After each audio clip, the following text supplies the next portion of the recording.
கிறிஸ்துவுக்குள் அன்பானவர்களே, ஆண்டவராகிய இயேசு கிறிஸ்துவின் இணைய நாமத்திலே உங்களை அன்போடு நான் வாழ்த்துகிறேன். இந்த பெந்தைக்கோஸ்தே திருநாளிலே இல்லங்களிலே நாங்கள் சந்திப்பதிலே யூடியூப் மூலமாக நன்றி செலுத்துகிறேன். வாரும் தூய ஆவியானவரே எங்களை புதுப்பியும். அன்பானவர்களே, இயேசுவின் உயிர்த்தெழுதலுக்கு பின் 50வது நாளிலே பெந்தைக்கோஸ்தே நாள் வந்தது. கிரேக்க மொழியில் பெந்தைக்கோஸ்தே என்றால் 50வது என்று பொருள். பழைய ஏற்பாட்டின்படி பெந்தைக்கோஸ்தே என்னும் நாள் யூதர்களின் பஸ்கா பண்டிகைக்கு அடுத்த ஞாயிற்றுக்கிழமைக்கு பின்வரும் 50வது நாளில் வரும். லேவியராகமம் 23:15 நீங்கள் பார்க்கலாம். இது கிறிஸ்தவர்களுக்கு ஈஸ்டர் திருநாளுக்கு பின்வரும் 50வது நாளாகும். யூதர்கள் பெந்தைக்கோஸ்தே நாளன்று வாரங்களின் பண்டிகை கொண்டாடுவார்கள். யாத்திராகமம் 34:22 நாம் பார்க்கலாம். யூதர்கள் பெந்தைக்கோஸ்தே நாளை கொண்டாடுவதற்கு இன்னொரு காரணமும் உண்டு. தேவன் அந்த நாளில்தான் யூதர்களுக்கு நியாயப்பிரமாணத்தை அருள் செய்ததாக அவர்கள் நம்புகின்றனர். எனவே அதே நாளில் தேவன் முதல் முறையாக சீசர்களுக்கு பரிசுத்த ஆவியாரின் ஞானஸ்நானத்தை வழங்கியது அதிக பொருத்தமே. எனக்கு அன்பானவர்களே, மனுக்குலத்தின் வரலாறு முழுவதிலும் மிக முக்கியமான சம்பவங்கள் மூன்று தான். அவை இயேசுவின் பிறப்பு, இயேசுவின் மரணம் மற்றும் உயிர்த்தெழுதல். இயேசுவின் உயிர்த்தெழுதலுக்கு பின் வந்த முதலாம் பெந்தைக்கோஸ்தே நாளில் பரிசுத்த ஆவியானவர் முழு வல்லமையுடன் வந்து இறங்கியது. இந்த 3 சம்பவங்களுக்கும் ஈடு இணையாக கூடிய வேறு முக்கிய சம்பவங்கள் மனித வரலாற்றில் இல்லை. அன்பானவர்களே, இந்த பரிசுத்தாவின் திருநாளிலே கர்த்தருக்கு நன்றி செலுத்துவோம். இந்த அனுபவத்தை நம்முடைய வாழ்க்கையிலே கடைபிடிப்போம். கர்த்தர் தொடர்ந்து நம்மை பரிசுத்தாவினால் நிரப்பி வழி நடத்துவாராக. இருக்கிற இடங்களே தலைகளை தாழ்த்தி ஜெபம் செய்வோம். கிருபையுள்ள கர்த்தாவே, பரிசுத்த ஆவியை அருள்பவரே, எங்களை புத்தாக்கம் செய்பவரே, பெந்தைக்கோஸ்தே என்னும் நாளில் கூட எங்கள் முன்னோர்கள் கொண்ட நம்பிக்கை வெளிப்படையான அடையாளமாகிய அக்கினி நாவுகள் மூலமாக பெரும் சத்தமாக பெரும் காற்றையும் வாழ்வை அருளும் ஆவியையும் தரிசனமாக எங்களுக்கு வெளிப்படுத்தியதற்காக உமக்கு நன்றி செலுத்துகிறோம். தொடர்ந்து எங்களை உருவாக்கி உம்முடைய பரிசுத்த ஆவியின் வல்லமையினால் பெந்தைக்கோஸ்தே நாளின் ஜெபத்திலும் உம்முடைய விடுதலை அளிக்கும் வார்த்தையும் உம்முடைய அழைப்புக்கு இணங்கி அறிவிக்கவும், பயமின்றி இயேசு கிறிஸ்துவின் சாட்சியை அன்போடு இரக்கத்தோடும் அறிவிக்கவும், இப்போதும் எப்போதும் உம்மோடும் தூய ஆவியோடும் ஒரே கடவுளாக வாழ்ந்து ஆட்சி செய்கிற இயேசு கிறிஸ்துவின் நாமத்தில் வேண்டிக் கொள்ளுகிறோம். ஆமென். கிறிஸ்து சபை பாமாலை பாடல் கேட்போம். Yeah.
நிறைத்தாரே பூர்த்தியாய் நன்மையால் உண்பாயே. உண்பாயது காலுகை போல் பலன் கொண்டு, உண்பாயது காலுகை போல் பலன் கொண்டு, ஓங்கும் நீலமை போலாகவே செய்ததாம் என்னாலுமே துதிப்பார். என் ஆத்துமாவே நீ என்னாலுமே துதிப்பார். இந்நாள் வரையில் உன்னத நான் செய்த, இந்நாள் வரையில் உன்னத நான் செய்த என்னில்லா நன்மைகள் யாவும் மறவாது என்னாலுமே துதிப்பார். நன்மையால் உண்பாயே நிறைத்தாரே பூர்த்தியால் நன்மையால் உண்பாயே. உண்பாயது காலுகை போல் பலன் கொண்டு, உண்பாயது காலுகை போல் பலன் கொண்டு, ஓங்கும் நீலமை போலாகவே செய்ததா என்னாலுமே துதிப்பார். என் ஆத்துமாவே நீ என்னாலுமே துதிப்பார். ஜெபம் செய்வோம். கிருபை நிறைந்த ஆண்டவரே, அன்பின் கர்த்தாவே, நன்றியோடு உம்மை துதிக்கிறோம், ஸ்தோத்தரிக்கிறோம். இன்றும் இந்த வாரத்திலும் தங்களுடைய பிறந்த நாள் திருநாளை அனுசரிக்கிற அன்பு பிள்ளைகளுக்காக உமக்கு நன்றி செலுத்துகிறோம். உலக தோற்றத்துக்கு முன்பதாக உம்முடைய பிள்ளைகளை, இந்த ஜனத்தை எனக்கென்று ஏற்படுத்தினேன், இவர்கள் என் துதியை சொல்லி வருவார்கள் என்று ஆண்டவரே உம்முடைய பிள்ளைகளை தெரிந்து கொண்ட தயவுக்காக நன்றி செலுத்துகிறோம். ஆண்டவரே, தெரிந்து கொள்கிறவர்களை மகிமைப்படுத்துகிற கர்த்தர், இந்த அன்பு பிள்ளைகளை தொடர்ந்து உம்முடைய மகிமையினாலும் கனத்தினாலும் நிரப்பி வழிநடத்தும். நான் இன்னும் மகிமைப்படுத்துவேன் என்று வாக்கு கொடுத்த கர்த்தர், இதிலும் பெரிதானவர்களை கண்டு உமக்கு ஸ்தோத்திரம் எடுக்க இந்த பிறந்தநாள் காணும் அன்பு அடியார்களை ஆசீர்வதியும். திருமண நாளை சந்தித்திருக்கிற அன்பு குடும்பத்தின் மக்களுக்காக நன்றி செலுத்துகிறோம். பிள்ளைகளின் பிள்ளைகளை காண்பாய், இஸ்ரவேலுக்கு உண்டாகும் சமாதானத்தை காண்பாய் என்று வாக்கு கொடுத்த கர்த்தர், இந்த அன்பு அடியார்களை ஆசீர்வதியும். எண்ணங்கள், எதிர்பார்ப்புகள், ஜெபங்களுக்கெல்லாம் இந்த புதிய நாளிலே கர்த்தர் பதில் கொடுத்து நீர் வழி நடத்தும். இதுபோல் எங்களுடைய திருச்சபையிலே பிறந்தநாள் திருநாளை காண்கின்ற அன்பு பிள்ளைகள் சமீபத்திலும் தூர இடத்திலும் தூர தேசத்திலும் எங்கள் பிள்ளைகளின் பிள்ளைகளை நாங்கள் வாழ்த்துகிறோம், ஆசீர்வதிக்கிறோம். ஆலயத்தின் வீட்டின் நன்மையினால் திருப்தியாக்கும். இயேசு கிறிஸ்துவின் நாமத்தில் ஜெபிக்கிறோம், ஜீவனுள்ள நல்ல பிதாவே, ஆமென். திருச்சபைக்கான அறிவிப்புகள் கேட்போம். கிறிஸ்துவுக்குள் அன்பானவர்களே, ஒவ்வொரு வாரமும் இந்தியன் சர்ச் நெட்வொர்க் யூடியூப் மூலமாக ஞாயிறுதோறும் காலை 7 மணிக்கு இந்த நிகழ்ச்சிகளை ஆராதனை வேளையிலே எங்களோடு நீங்கள் பகிர்ந்து கொள்ளும்படி உங்களை அன்போடு ஞாபகப்படுத்துகிறோம். முக்கியமாக இந்த நிகழ்ச்சி ஒளிபரப்புவதற்கு வேண்டிய பொருளாதார தேவையை சந்திக்கும்படியாக உங்களை நோக்கி பார்க்கிறோம். மனமுகந்து கர்த்தர் ஏவுவானால் இந்த ஊழியத்திற்கு ஸ்பான்சர் தேவை. நீங்கள் எங்களோடு தொடர்பு கொண்டு இந்த ஊழியங்களை தாங்கும்படி உங்களை அன்போடு நான் அழைக்கிறேன். ஏற்கனவே சந்தா செலுத்தியவர்கள் ஏப்ரல் மாதம் மே மாதத்திற்குண்டான சந்தா செலுத்தும்படி உங்களை அன்போடு நான் ஞாபகப்படுத்துகிறேன். கண்டிப்பாக ஏப்ரல் மாதம் இந்த மாதத்திலே நீங்கள் செலுத்தியிருக்க அழைக்கப்படுகிறீர்கள். உங்களை மீண்டும் ஞாபகப்படுத்துகிறேன். உங்களுடைய திருச்சபை அங்கத்தினர்களுக்கு வசதிக்காக கூடல் நகர் தெய்வீக பிரசன்ன ஆலயத்திலே காலை 6 மணி முதல் 9 மணி வரை ஆலய வளாகத்திலே உங்களுக்கான சந்தாவை செலுத்தும்படியான மற்ற உங்களுடைய பிறந்த நாள், திருமண நாள், ஸ்தோத்திர காணிக்கைகள், இன்னுமாக வார காணிக்கைகளை நீங்கள் செலுத்துவதற்கான ஒழுங்குகளை செய்யப்பட்டிருக்கிறது. ஆகவே தினமும் காலை 6 மணி முதல் 9 மணி வரை நம்முடைய தெய்வீக பிரசன்ன ஆலயம் கூடல் நகரிலே வளாகத்திலே நீங்கள் வந்து இந்த ஊழியங்களை அன்போடு தாங்கும்படி அழைக்கிறேன். மேலும் கொரோனாவின் கொடூரம் அதிகரித்திருப்பதனால் அரசாங்க கொடுக்கப்பட்ட வழிகாட்டுதலை நீங்கள் பின்பற்றும்படி உங்களை அன்போடு நான் அழைக்கிறேன். மிக விரைவிலே நம்முடைய தேசத்திலே முழு விடுதலை பெற்றுக்கொள்ளும்படி தொடர்ந்து நாம் ஜெபிப்போம். கர்த்தர் நம்மை வழி நடத்துவாராக. ஆமேன். இந்த நாளுக்கான மகிழ்விக்கும் மன்னா வசனம் யோவான் 16:8. அவர் வந்து பாவத்தை குறித்தும் நீதியை குறித்தும் நியாய தீர்ப்பை குறித்தும் உலகத்தை கண்டித்து உணர்த்துவார். சேர்ந்து சொல்வோம். அவர் வந்து பாவத்தை குறித்தும் நீதியை குறித்தும் நியாய தீர்ப்பை குறித்தும் உலகத்தை கண்டித்து உணர்த்துவார். கர்த்தருடைய வார்த்தைக்கு ஆரம்பமாக அமர்ந்தவரே தலைகளை தாழ்த்தி ஜெபம் செய்வோம். நீங்கள் திடமனதாக இருந்து காரியத்தை நடத்துங்கள். உத்தமனுக்கு கர்த்தர் துணை. ஆண்டவரே, இந்த வேளையிலே உம்முடைய பாதத்திலே நாங்கள் காத்திருக்கிறோம். சமயத்துக்கு ஏற்ற வார்த்தைகளை நீர் எங்களுக்கு கொடுத்து எங்களை தைரியப்படுத்தி எங்களை உற்சாகப்படுத்தி உயிர்ப்பிக்கிற கர்த்தர், இந்த வேளையிலும் என்னோடும் எங்களோடும் பேசும், பலப்படுத்தும், பெரிய காரியங்களை செய்யும். இயேசு கிறிஸ்துவின் நாமத்தில் ஜெபிக்கிறோம் ஜீவனோட நல்ல பிதாவே, ஆமென். ஆண்டவராகிய இயேசு கிறிஸ்துவின் பரிசுத்த நாமம் மகிமைப்படுவதாக. இறைமக்கள் கிறிஸ்துவின் தூதுவர்கள், கர்த்தருடைய வார்த்தையை சுமந்து சென்று சொல்லக்கூடிய அருமையான தேவனுடைய தூதுவர்களாக கொடுக்கப்பட்டிருக்கிற இறைமக்கள், உற்சாகப்படுத்தும் ஆண்டவர். தூதுவர்களாக நம்மை நியமிக்கப்பட்டது மாத்திரமல்ல, நம்மை உற்சாகப்படுத்தும் ஆண்டவர். உண்மை தூதுவர்களாக வாழ அழைக்கும் ஆண்டவர். உண்மை தூதுவர்களாக வாழ அழைக்கும் ஆண்டவர். மூன்றாவதாக உடன் நின்று நடத்தும் ஆண்டவர். உடன் நின்று நடத்தும் ஆண்டவர். அவர்களை உற்சாகப்படுத்தும் ஆண்டவர். உண்மை தூதுவர்களாக வாழ அழைக்கும் ஆண்டவர். உடன் நின்று நடத்தும் ஆண்டவர். யோசுவாவை குறித்து நாம் நன்கு அறிவோம். நூனின் குமாரனாகிய யோசுவா ஒரு மாபெரும் தலைவன் விட்டு சென்ற பணியை தொடர வேண்டிய ஒரு மிகப்பெரிய பொறுப்பில் இருக்கிறார் யோசுவா. அங்கே ஆண்டவர் யோசுவாவை உற்சாகப்படுத்தும் வார்த்தைகளை தான் இந்த வேத பகுதியிலே நாம் பார்க்கிறோம். யோசுவா 1 - 9 வரை நம்ம பார்க்கிறோம். காரணம், யோசுவா வனாந்திரத்தின் பயணத்தின் போது மோசேயோடு இருந்து உதவியாக, நெருங்கிய உதவியாக இருந்த ஒரு உண்மையுள்ளவராக காணப்பட்டார் இந்த விடுதலை பயணத்திலே. மாத்திரமல்ல, யோசுவா பரிசுத்தாவினால் நிறைந்தவனாய் இருந்தார்.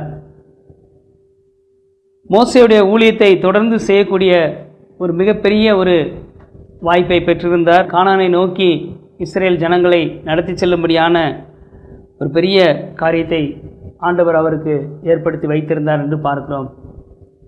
யோசுவா என்று நாம் பார்க்கும் பொழுது அதனுடைய அர்த்தம் கர்த்தர் ரட்சிக்கிறார், கர்த்தரே ரட்சிப்பு. அங்கே கிரேக்க பதத்திலே யோசுவா என்றால் இயேசு என்று கொடுக்கப்பட்டு இருக்கிறது. யோசுவா எகிப்தின் அடிமைத்தனத்திலிருந்து ஜனங்களை கானானுக்கு நடத்தி சென்றார் என்று பார்க்கிறோம். இயேசு கிறிஸ்து பாவத்தின் பிடியில் அகப்பட்ட மனிதர்களை விடுதலையாக்கி நீதிமானாக்கி நித்திய ஜீவனை கொடுத்து பரலோக பிரஜையாக மாற்றும்படியான பணியை செய்தார் என்று சொல்லி நாம் பார்க்கிறோம். யோசுவா என்ற கிரேக்க பதம் இயேசு என்று அர்த்தம். யோசுவாவும் இஸ்ரவேலரும் தேவன் மீது அவர்கள் வைத்திருந்த நம்பிக்கையின் காரணமாகவே கானான் தேசத்தை வெற்றி கொள்ளவும் அதை சுதந்திரித்துக் கொள்ளவும் முடிந்தது. யோசுவாவிலே நாம் பார்க்கும் பொழுது அவருடைய கீழ்ப்படிதல்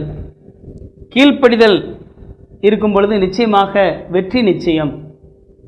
நீங்கள் பணி செய்கிற இடமா இருக்கலாம், அல்லது உங்களுடைய சூழ்நிலைகளில் எந்த காரியங்களிலும் உங்களுடைய மேல் அதிகாரிகளுக்கு, பெற்றோர்களுக்கு கீழ்ப்படியணும், கர்த்தருக்குள்ள கீழ்ப்படியணும். மனைவிகளுக்கு சொல்லப்பட்டிருக்கிறது, குடும்ப வாழ்க்கையில் ஒருவருக்கொரு கீழ்ப்படியணும். இதெல்லாம் ஆசீர்வாதத்திற்கு முதல் படி. மாத்திரமல்ல, இங்கே அதை செய்ததை யோசுவா குறித்து நாம் பார்க்கிறோம். யோசுவா ஒரு மிகப்பெரிய ஒரு பொறுப்பு கொடுக்கப்பட்டது நூனின் குமாரனாகிய யோசுவாவுக்கு. ஆனால் அவன் தான் நினைத்ததெல்லாம் செய்யாமல் கர்த்தர் மோசே மூலமாக சொல்லப்பட்ட காரியங்களையே, நியமங்களையே செய்தார் என்று சொல்லி நாம் பார்க்கிறோம். யோசுவா 1 அதிகாரம் 7 வசனம், என் தாசனாகிய மோசே உனக்கு கற்பித்த நியாயப்பிரமாணத்தின்படி எல்லாம் செய்ய கவனமாய் இருக்க மாத்திரம் மிகவும் பலன் கொண்டு திடமனதாய் இரு. நீ போகும் இடமெல்லாம் புத்திமானாய் நடந்து கொள்ளும்படிக்கு அதை விட்டு வலது இடதுபுறம் விலகாதிருப்பாயாக. ஆண்டவர் அங்கே அழகாக கொடுத்திருக்கிறார், என் தாசனாகிய மோசே உனக்கு கற்பித்த நியாயப்பிரமாணத்தின்படி எல்லாம். அங்கே யோசுவாவுக்கு ஒரு பெரிய பொறுப்பு கொடுக்கப்பட்டது. ஆனால் யோசுவா தான் இஷ்டப்படி செய்யலை, தான் மனதில் நினைத்ததெல்லாம் செய்யலை. ஒரு காரியத்தை இந்த வேளையில் நம்ம புரிந்து கொள்ளணும். உற்சாகப்படுத்தும் ஆண்டவர் தான் நமக்கு சில பொறுப்புகளை, சில பதவிகளை ஆண்டவர் நம்மை உயர வைத்து நம்மை ஆசீர்வதித்து அலங்கரித்து ஆசீர்வதிக்கிற கர்த்தர். ஆனால் அந்த நேரத்தில் நம்ம நினைத்ததெல்லாம் செய்ய முடியாது. அங்கே நியமங்களின்படி நடக்க கற்றுக்கொள்ளணும். கர்த்தருக்கு பயந்து நடக்க நம்ம கற்றுக்கொள்ளணும். நீங்கள் இஷ்டத்துக்கு நீங்கள் செய்வீர்கள் என்றால், நீங்கள் இஷ்டத்திற்கு ஆண்டவர் உங்களுக்கு கொடுத்த பொறுப்பிலே நீங்கள் இஷ்டத்துக்கு செய்வீர்கள் என்றால், உங்கள் வீட்டில் நீங்கள் இஷ்டப்பட்டது நடக்காது. நீங்கள் இஷ்டத்துக்கு செய்வீர்கள் என்றால் உங்கள் வீட்டில் எல்லாம் நஷ்டம்தான். நான் நிறைய பார்த்துருக்கிறேன். ஆண்டவர் கொடுத்த பொறுப்பை மீறி அவர்கள் தன்னுடைய பொறுப்பிலே அமர்ந்து கொண்டு இஷ்டத்துக்கு செய்யும் பொழுது அங்கே கஷ்டம்தான், நஷ்டம்தான். ஆனால் இங்கே யோசுவா தேவனுடைய அங்கே சொன்ன வார்த்தைகளின்படி மோசேயுடைய நியாயப்பிரமாணப்படி நடந்தார் என்று சொல்லி நாம் பார்க்கிறோம். ஆகவே ஆண்டவர் கொடுத்த பொறுப்பிலே, பணியிலே, அது ஊழியமாக இருக்கலாம், நம்ம கொடுத்த ஸ்தாபனத்திலே பொறுப்பாக இருக்கலாம், குடும்ப வாழ்க்கையாக இருக்கலாம், மாய்மாலம் கூடாது. உண்மையாக கர்த்தருடைய கட்டளைகளுக்கு நாம் கீழ்ப்படிந்து நடக்க அழைக்கப்படுகிறோம். ஒருவன் தேவனுடைய ஆலயத்தை கெடுத்தால் தேவன் அவனை கெடுப்பார். நம்ம எல்லாரும் சொல்லுவோம். நான் எப்பவும் சொல்லுவேன், ஒருவன் தேவனுடைய ஆலயத்திற்கு கொடுத்தால் தேவன் அவனுக்கு அதிகமாக கொடுப்பார். ஆகவே இந்த நாளில் நம்ம என்ன செய்கிறோம், நம்முடைய பொறுப்புகளில் உற்சாகப்படுத்தும் ஆண்டவர் நம்ம கூட இருக்கிறார். அந்த உற்சாகத்தில் ஆண்டுடைய வார்த்தைகளின்படி நடக்கிறோமா, நம்ம ஆராய்ந்து பார்க்க அழைக்கப்படுகிறோம். ரெண்டாவது ஒரு அருமையான தலைப்பு அங்கே கொடுக்கப்பட்டிருக்கிறத நம்ம பார்க்கிறோம். உண்மை தூதுவர்களாக வாழ அழைக்கும் ஆண்டவர். உண்மை தூதுவர்களாக வாழ அழைக்கும் ஆண்டவர். நாங்கள் ஒருவரையும் மாம்சத்தின்படி தீர்ப்பு செய்யலை. இங்கே எங்கே சொல்கிறாரு? 2 கொரிந்தியரில் நீங்கள் வாசித்து பார்க்கும்போது வாசிக்கலாம்.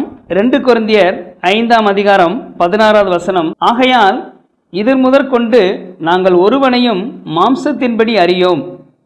நாங்கள் கிறிஸ்துவையும் மாம்சத்தின்படி அறிந்திருந்தாலும் இனி ஒருபோதும் அவரை மாம்சத்தின்படி அறியோம். இங்கே மாம்சத்தின்படி ஒருவேளை அறிந்திருந்தாலும் இன்னி அறிய மாட்டோம். உண்மை தூதுவர்களாக வாழ அழைக்கும் ஆண்டவர்.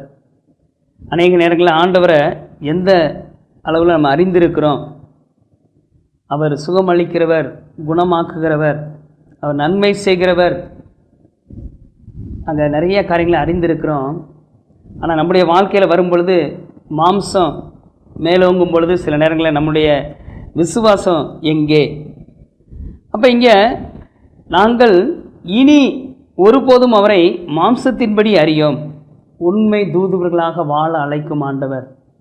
நம்முடைய உண்மை நில ஆண்டவரை குறித்து அறிந்திருக்கிற காரியம் எப்படிப்பட்ட இருக்கிறது?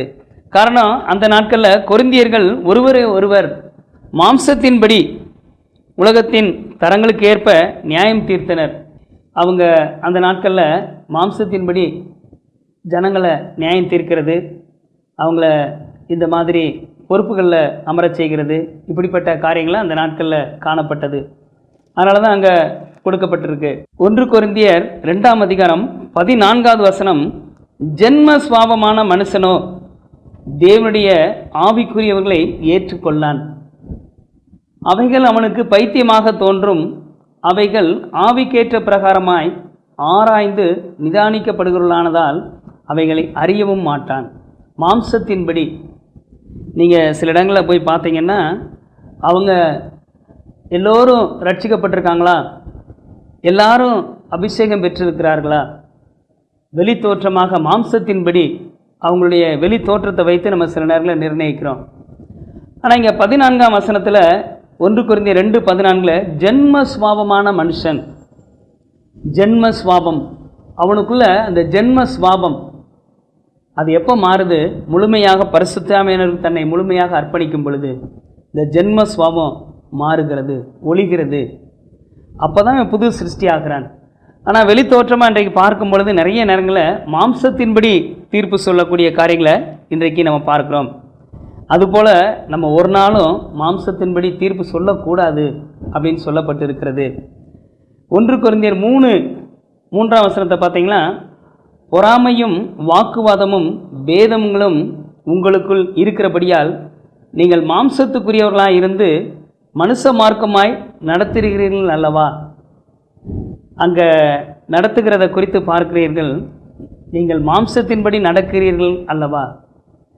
அப்போ இந்த ஜென்மஸ்வாபம் மாறணும், ஒழியணும். கிறிஸ்துவின் சிந்தை, கிறிஸ்துடைய அந்த புதிய மனம் புதிதாகக்கூடிய ஒரு அனுபவத்தை நாம் பார்க்கிறோம். அப்போ உண்மை தூதுவர்களாக வாழ அழைக்கும் ஆண்டவர். நம்ம அநேக நேரங்களில் வெளி தோற்றத்தை பார்த்து நிறைய நேரம் மறந்துடுறோம். ஒரு அருமையான தேவனுடைய தாசர் டாக் பானான்னு சொல்லி ஒரு தேவ ஊழியர் ஒரு முறை சென்னையில் ஒரு செமினார் அட்டன் பண்ணேன்.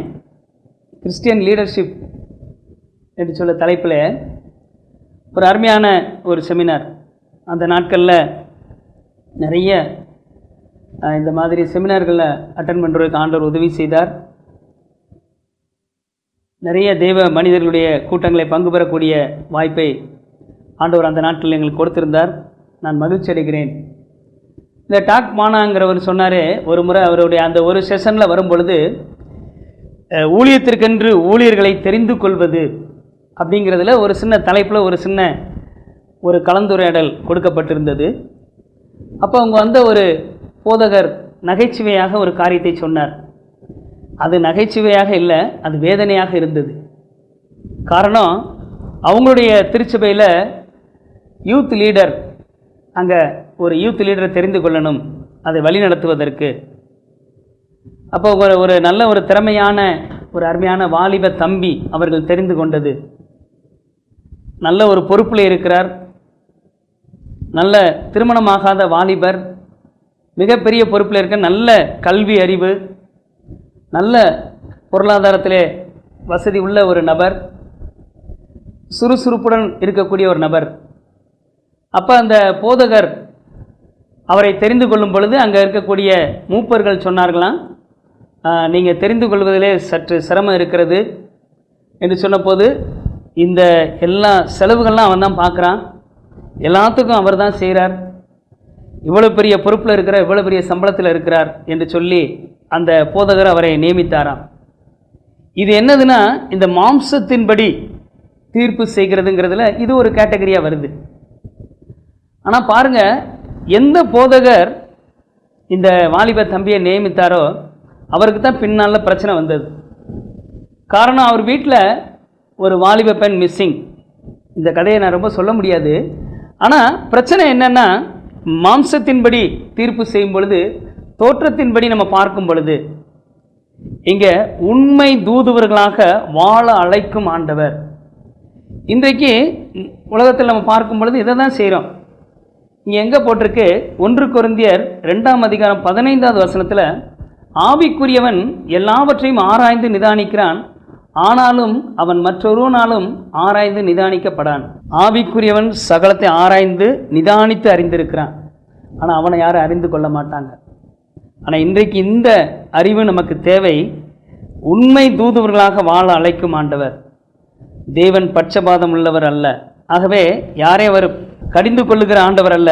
ஆனால் இன்றைக்கு நம்ம தெரிந்து கொள்ளுதல், ரொம்ப முக்கியமாக தெரிந்து கொள்ளுதல், இந்த உண்மையான தூதுவர்கள், இதுதான் இன்றைக்கி திருச்சபைக்கு தேவை என்று நாம் பார்க்கிறோம். கிறிஸ்துவுக்குள் அன்பானவர்களே, 3வது தலைப்பாக நமக்கு கொடுக்கப்பட்ட தலைப்பிலே உடன் நின்று நடத்தும் ஆண்டவர். உடன் நின்று நடத்தும் ஆண்டவர் ஒரு அருமையான ஆண்டவர். சத்தியத்தை போதிக்கவும் நம்மை வழிநடத்தவும் பெரிய அருளுரை அல்லது ஆலோசனைகள் அல்லது நமக்கு சட்ட திட்டங்களை கற்றுக் கொடுத்து அவர் அப்படியே இருந்து விடவில்லை, உடன் வந்தார். மார்க்கு சுவிசேஷம் கடைசி 16ஆம் அதிகாரம் கடைசி பகுதியில் பார்த்தீங்கன்னா, வசனத்தை உறுதிப்படுத்துகிறவராக உடன் சென்றார் என்று பார்க்கிறோம். என்றென்றைக்கும் உங்களோடு இருக்கக்கூடிய சத்திய ஆவியாகிய தேற்றவாளனை நம்ம கொடுக்கிற ஆண்டவர், நம்மை சகல சத்தியங்களுக்கும் வழி நடத்துகிற ஆவியானவர். இப்போ உடன் நின்று நடத்தும் ஆண்டவர். இன்றைக்கு நம்முடைய சூழ்நிலைகளை பார்க்கும் பொழுது அநேகர் நமக்கு உதவி செய்வாங்க, ஒரு அளவில் வந்து நின்று விடும். ஓரளவுக்கு வருவார்கள், அதோடு நின்றுவிடும். தொடர்ந்து நம்முடைய பயணத்தில் இருப்பவர்கள் யார் என்று பார்க்கும் பொழுது கணவன் மனைவி இருப்பார்கள். மற்றபடி அதுலேயும் சில பிரச்சனைகள் உண்டு. ஆனால் ஆண்டவர் பிலாசபி பேசிட்டு அப்படியே போகலை, உடன் நின்று நடத்தும் ஆண்டவர், நம்மை கூட இருந்து நடத்துகிற கர்த்தர். நீ பலம் கொண்டு திடமனதாயிரு, நீ போகும் இடமெல்லாம் உன் தேவனாகிய கர்த்தர் உன்னோடு இருக்கிறார். இதோ உலகத்தின் முடிவு பரிந்தும் சகல நாட்களிலும் நான் உங்களோடு கூட இருக்கிறேன். அன்பானவர்களே, உடன் நின்று நடத்தும் ஆண்டவர். நீங்கள் பார்த்தீங்கன்னா மார்க்கு சுவிசேஷத்தில் இந்த உடன் நின்றும் நடத்தும் ஆண்டவர் என்று சொல்லி பார்க்கும் பொழுது ஊழியர்களை, சீசர்களை தெரிந்து கொண்டார் என்று சொல்லி நான் பார்க்கிறோம். சீசர்களை எதற்காக தெரிந்து கொண்டார் என்று சொல்லி பார்க்கும் பொழுது மார்க்கு சுவிசேஷத்திலே நாம் பார்க்கிறோம் 3ஆம் அதிகாரத்திலே அங்கே நாம் பார்க்கலாம் 14வது வசனம் 3:14. அப்பொழுது அவர் 12 பேரை தெரிந்து கொண்டு அவர்கள் தம்மோடு இருக்கவும் பிரசங்கம் பண்ணும்படியாக தாம் அவர்களை அனுப்பவும் வியாதிகளை குணமாக்கி பிசாசுகளை துரத்தும்படி அவர்கள் அதிகாரமுடையவர்களாக இருக்கவும் அவர்களை ஏற்படுத்தினார். இவர்களை ஏற்படுத்தினார், இவர்களோடு கூட சென்றார், இவர்களோடு நின்று வழி நடத்தினார். காரணம், இந்த ஆண்டவர் இவங்களை தெரிந்து கொண்டார். இந்த 12 சீசர்களை தெரிந்து கொண்டார். லூக்கா 6ஆம் அதிகாரம் 12வது வசனத்தில் பார்த்தீங்கன்னா ராம் முழுவதும் தெரிந்து கொள்வதற்கு முன்பதாக இரவு முழுவதும் அவர் ஜெபித்து இவர்களை தெரிந்து கொண்டார். எதற்கு? இவருக்கு பின்பதாக கிறிஸ்து மரித்து உயிர்த்தெழுந்த பின்பு திருச்சபையாருக்கு செய்தியை கொண்டு போகும்படி இறை தூதுவர்களாக இவர்கள் கர்த்தருடைய வார்த்தையை சுமந்து செல்லும்படி இவர்களை ஏற்படுத்தி வைத்திருந்தார். காரணம், ஆண்டவராகிய இயேசு கிறிஸ்துவினால் உலகம் முழுவதும் போய் சுவிசேஷத்தை சொல்வதற்கான வாய்ப்பு கிடைக்கல. ஆனால் இந்த சீசர்களை ஆண்டவர் தெரிந்து வைத்திருந்தார். தன்னுடைய சுவிசேஷத்தின் ராஜ்யத்தின் பரம்புதலுக்காக இவர்கள் உலகமெங்கும் சென்று சுவிசேஷத்தை பிரசங்கிக்கும்படி இவர்களை தெரிந்து கொண்டார். உங்களுக்கு ஒரு காரியம் சொல்ல விரும்புகிறேன். இந்த சீசர்கள் தங்களுடைய ஊழியத்திற்கு புறப்பட்டு சென்ற போது ஆண்டவர் கூட இல்லை. ஆனால் அங்கே அற்புதங்கள் அடையாளங்கள் நடைபெற்றதை நாம் பார்க்கிறோம். அங்கே வியாதியஸ்தர்களை சுகமாக்கினார்கள், பிசாசுகள் நடுங்கி ஓடின. ஆண்டவர் உடன் இருந்தார். அதான் நம்ம தெரிந்து கொள்ள முடியும். உடன் நின்று நம்மை நடத்தும் ஆண்டவர். இந்த சீசர்களை எடுத்து ஆண்டவர் வல்லமையாக பயன்படுத்தினார் என்பதை நாம் பார்க்கிறோம். அறிந்து கொண்டார்கள், அவர்களை வைத்து ஆண்டவர் பயன்படுத்தினார். அவர் கூட இல்லை, ஆனால் இவர்களால் நடந்த அற்புதங்கள் அடையாளங்களை நம்ம வேதத்தில் பார்க்கிறோம். எனக்கு அன்பானவர்களே, அப்போஸ்தலர் 10:38 நாம் பார்க்கிறோம். நசரனாகிய இயேசுவை தேவன் பரிசுத்த ஆவியினாலே அபிஷேகம் பண்ணினார். தேவன் அவரோடு கூட இருந்தபடினாலே பிசாசின் வல்லமையில் அகப்பட்ட யாவரையும் சுகமாக்கும்படியாய், வியாதியஸ்தரை சுகமாக்கும்படியாய் நன்மை செய்கிறவராக சுற்றித் திரிந்தார் என்று சொல்லி நாம் பார்க்கிறோம். வல்லமையில் அகப்பட்ட யாவரையும் சுகமாக்கும்படியாக சுற்றி திரிந்த ஆண்டவர். அவர் சென்றவுடனே அந்த அதிகாரத்தை, அந்த வல்லமையை கொண்டு செல்லலை, இந்த சீசர்கள் தெரிந்து கொண்டவர்களிடத்தில் கொடுத்தார். மாத்திரமல்ல, அவர்கள் மற்றவர்கள் கற்றுக் கொடுக்கும்படி, அவர்கள் சீசர்களை உருவாக்கும்படி அவர்களிடத்தில் கொடுத்தார். அதனால தான் இன்றைக்கு நம்ம பார்க்குறோம், இத்தனை 1000 ஆண்டுகள் சென்றாலும் இன்றைக்கு சபைகள் பெருகிறதை நாம் பார்க்கிறோம். காரணம், உடன் நின்று நடத்தும் ஆண்டவர். இன்றைக்கு ஊழியர்களோடு உடன் நின்று நடத்தக்கூடிய ஆண்டவர் இன்றைக்கி உலகம் முழுவதும் செல்லுகிறதை நாம் பார்க்கிறோம். அந்த அபிஷேகம் நம்மேல் இருந்தால் நம்மை ஆண்டவர் நடத்துவார். ஆண்டவர் நம்மை நடத்துகிற ஆண்டவராக இருக்கிறார். சீசர்கள் அங்கும் இங்கும் எல்லா இடத்துக்கும் சென்றாங்க.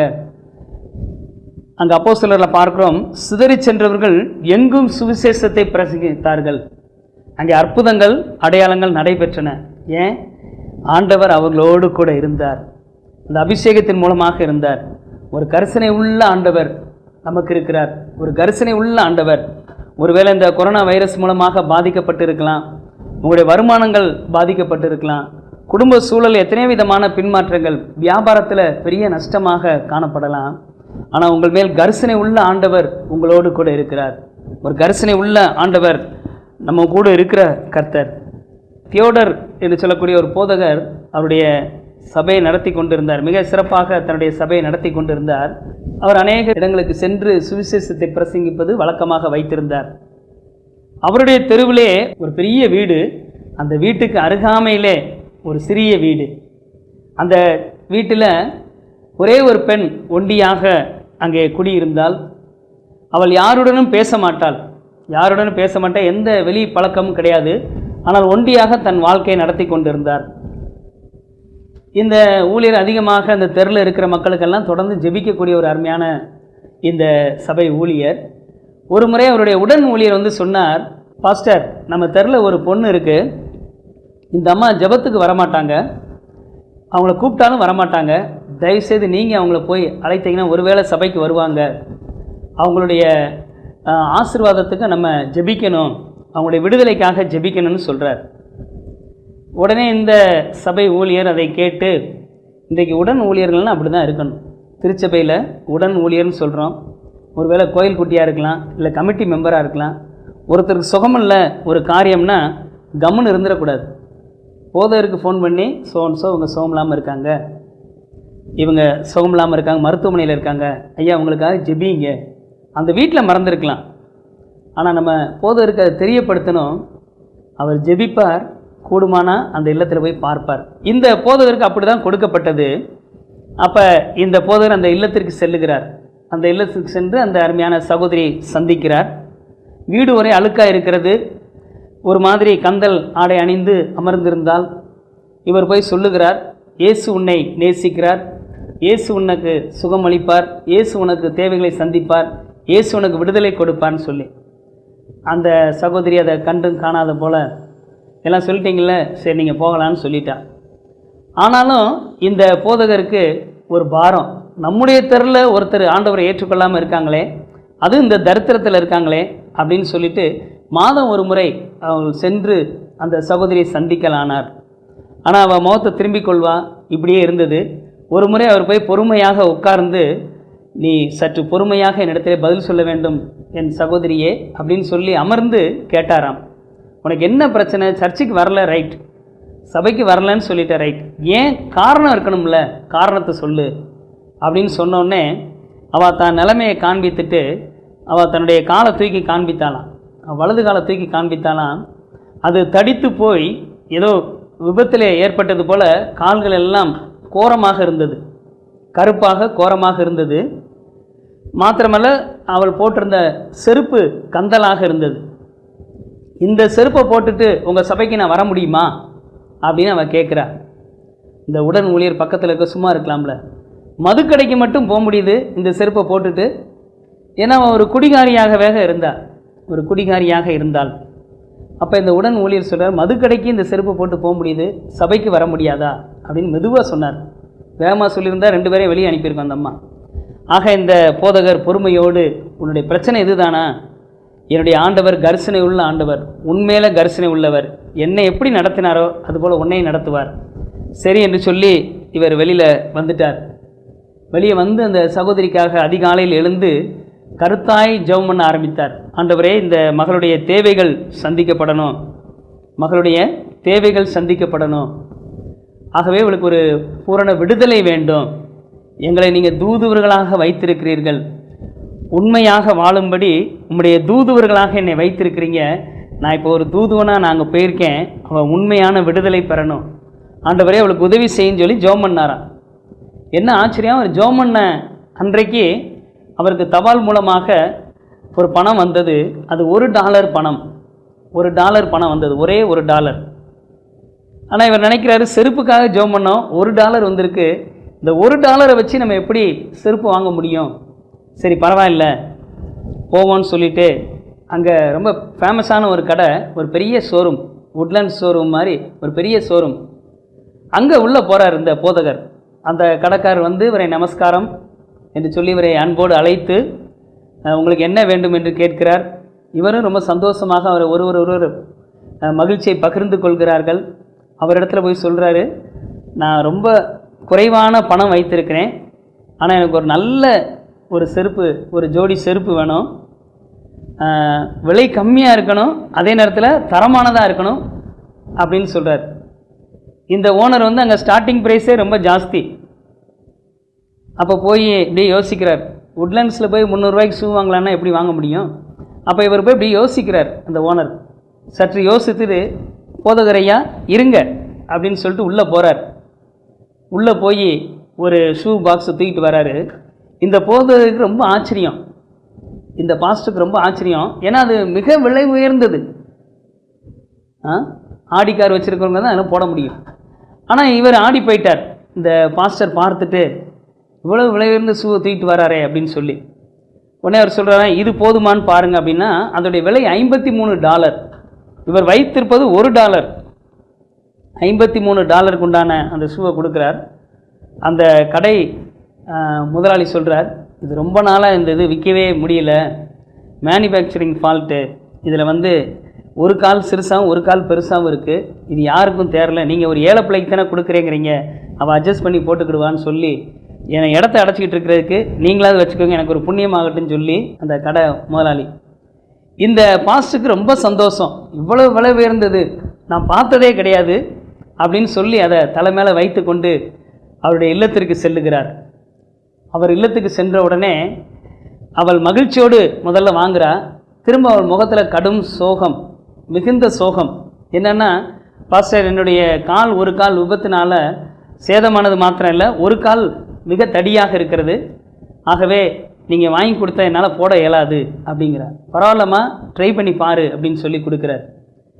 $53 உண்டான அந்த ஜோடி செருப்பு அவர் கையில் கொடுக்குறார். அவர் மிகுந்த சந்தோஷத்தோடு வாங்கி அதை காலில் மாட்டி பார்க்கும்போது அது சரியாக இருந்தது. காரணம், ஒரு செருப்பு பெருசு, ஒன்று சிறுசு. அதனால் அந்த கடையில் விற்பனை ஆகாமே இருந்தது. ஆனால் கரிசனை உள்ள ஆண்டவர், உன்னுடைய அளவு என்ன, உன்னுடைய தேவை என்னன்னு ஆண்டவர் அறிந்திருக்கிறார். நீ நினைக்கலாம் என்கிட்ட $1 தானே இருக்குன்னு நினைக்கலாம். ஆண்டவரால் கூடாத காரியம் ஒன்றும் இல்லை. கரிசனை உள்ள ஆண்டவர்.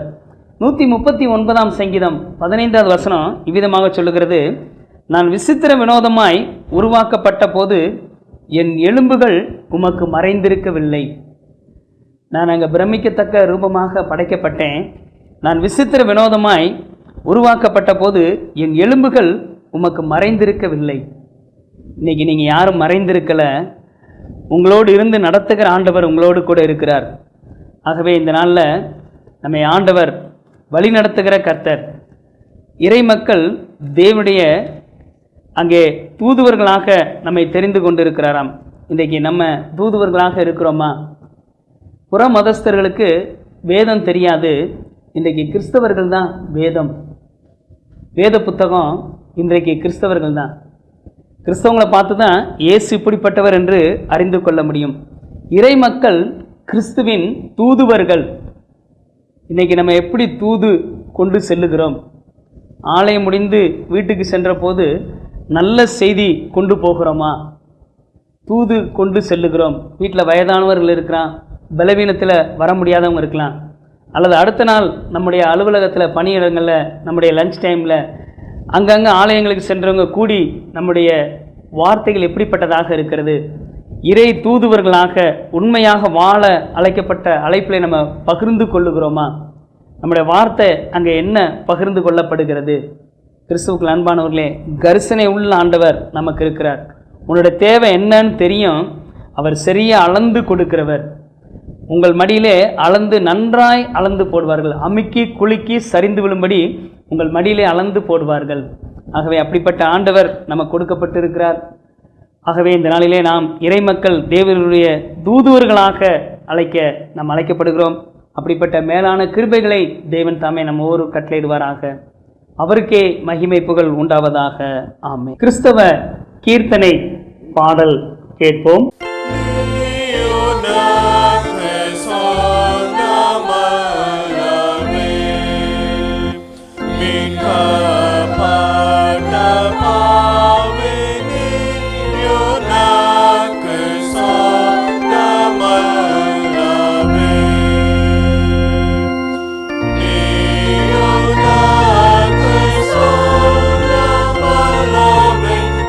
Malat Kristus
ஜெபம் செய்வோம்.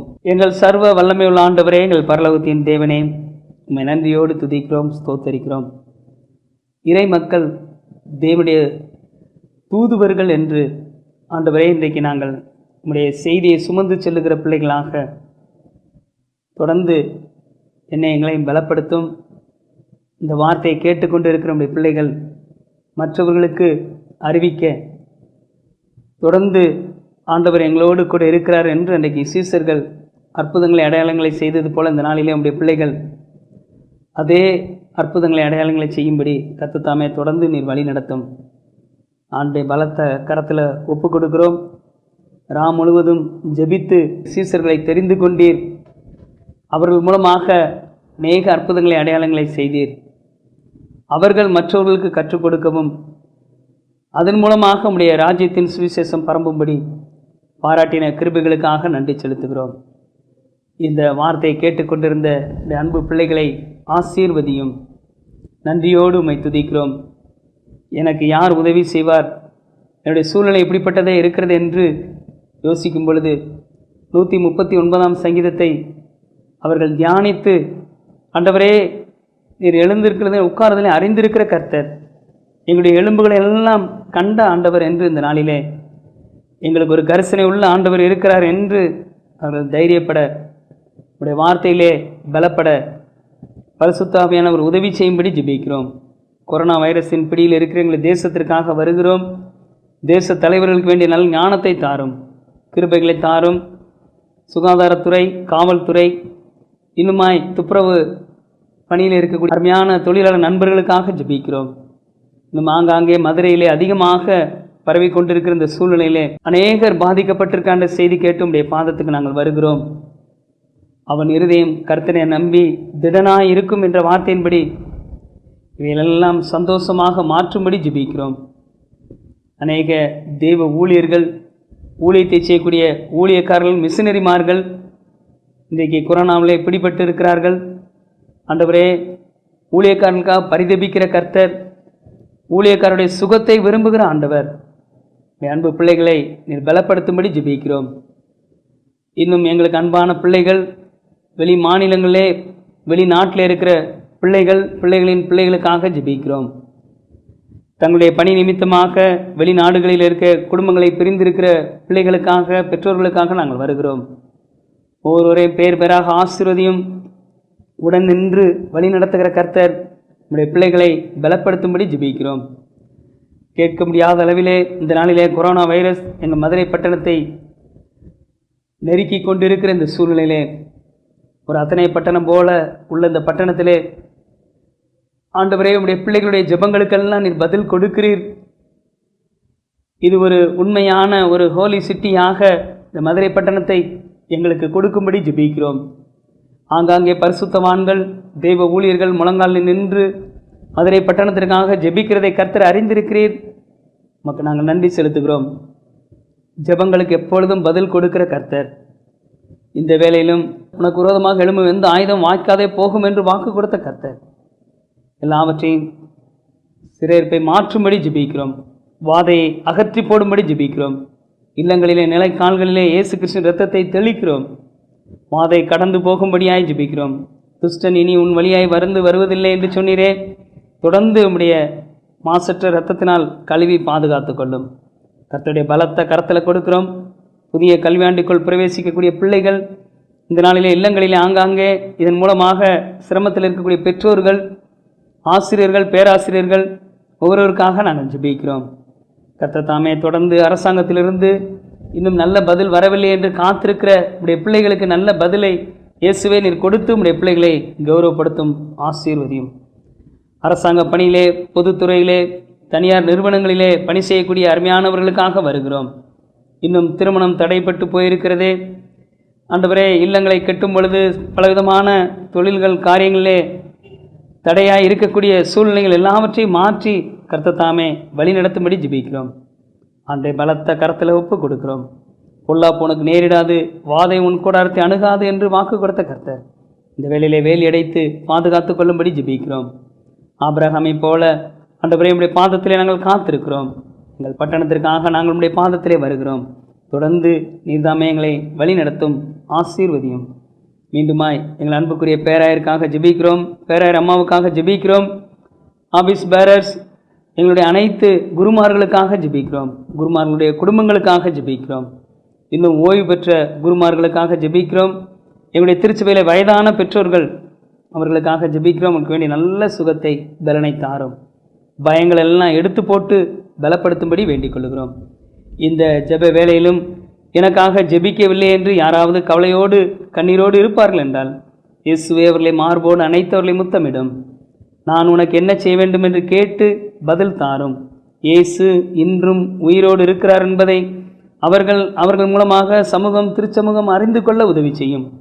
அற்புதங்களை செய்து உம்முடைய நாமத்தை மகிமைப்படுத்தும். இயேசு கிறிஸ்துவின் நாமத்தில் ஜெபிக்கிறோம், ஜீவனுள்ள நல்ல பிதாவே, ஆமேன். நம்முடைய ஆண்டவராகிய இயேசு கிறிஸ்துவின் கிருபையும் பிதாவாகிய தேவனுடைய அன்பும் தூய ஆவியானுடைய அந்நியோன்ய ஐக்கியமும் அன்பான வழிநடத்தலும் நம் அனைவரோடும், அன்பு குடும்பத்தின் மக்களோடும், ஊழியர்களோடும், ஊழியக்காரர்களோடும், சமீபத்திலும் தூர இடத்திலும் தூர தேசத்தில் இருக்க பிள்ளைகளின் பிள்ளைகளோடும் இன்றும் என்றும் சதா காலங்களில் தங்கியிருப்பதாக.